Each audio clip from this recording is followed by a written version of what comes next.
దేవుని యొక్క అతి ఘనమైన నామమునకు స్తోత్రం కలుగునుగాక. ఈ ఉదయకాలము మీకందరికీ వందనాలు తెలియచేస్తున్నాను. ఈ దినము మిమ్ములను బలపరచు దేవుని మాట, నన్ను ప్రేమించు వారిని ఆస్తికర్తలుగా చేయుదును, వారి నిధులను నింపుదును. సామెతలు 8వ అధ్యాయము 21వ వచనం.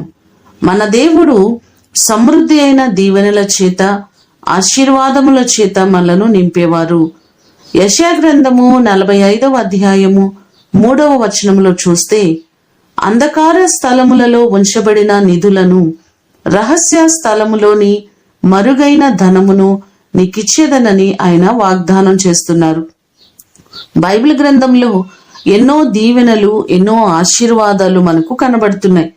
మనము దేవుని ప్రేమించి ఆయన ఆజ్ఞలను అనుసరించి నడుచుకున్నట్లయితే దేవుడు మన కొరతలను, కొదువలను సమస్తమును తీర్చి ఆశీర్వాదమునకు వారసులుగా ఆయన మనలను చేస్తారు.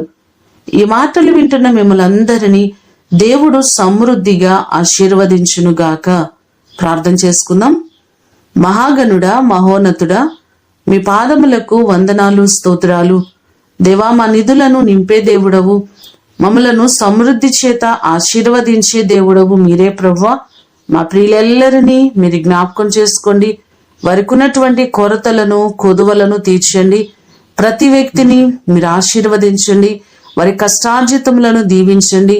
వారు చేస్తున్న పనిపాటలలో సమృద్ధిని మీరు కలుగ చేయండి.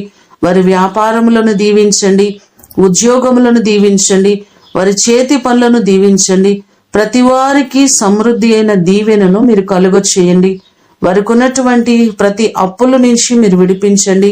ఎంతమంది ఆర్థికంగా ఇబ్బందులు పడుచున్నారో ప్రతి వారి ఇబ్బందుల నుంచి విడిపించి ప్రతి కుటుంబాన్ని సమృద్ధి చేత మీరు ఆశీర్వదించండి.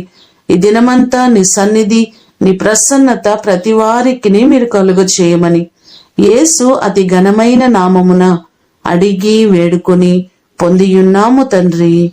ఆమేన్. దేవుడు మిమ్ములను దీవించునుగాక.